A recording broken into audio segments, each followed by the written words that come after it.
I'm Donna Blanchard, and this is your ThinkTech Daily News for Tuesday, April 28th, 2015.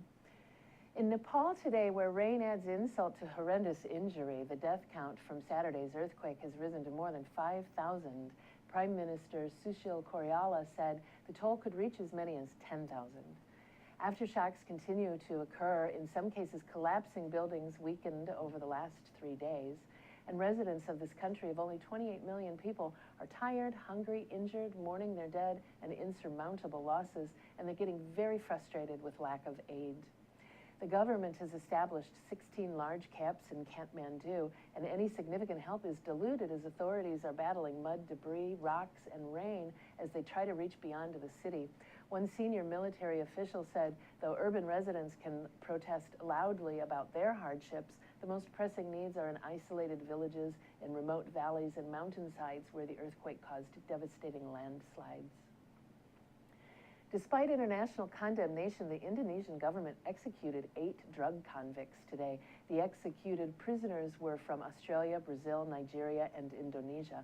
They were shot by police firing squads outside the gates of Pasir Putih prison in the island of Nusa Kambangan off the southern coast of Java.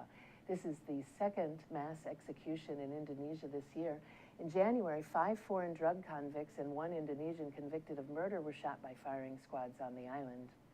Shortly after taking office last October, Indonesian President Joko Widodo declared that Indonesia was facing a national emergency of drug abuse, and he rejected 64 clemency appeals from death row drug convicts, most of them foreigners, saying that Indonesia has a right to exercise its drug laws.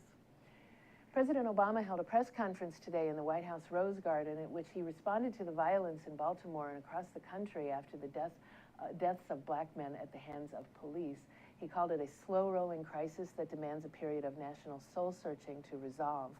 The president called for full transparency and accountability in a Department of Justice investigation into the death of Freddie Gray, the young black man who died of a spinal cord injury sustained while in police custody.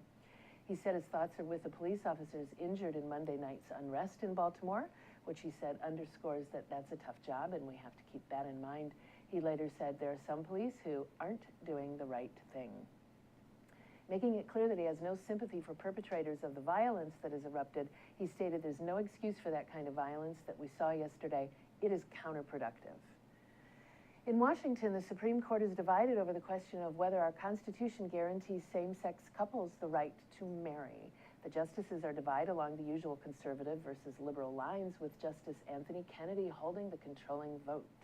Justice Kennedy said he was concerned about changing a conception of marriage that has persisted for so many years, though he expressed qualms about excluding gay families from what he called a noble and sacred institution. Not only are the justices are differing over the answers to the question, but how to reach accord when considering conflicting views on history, tradition, biology, constitutional interpretation, the democratic process, and the role of the courts in social change. Donna Blanchard, ThinkTech Daily News. Ahui ho.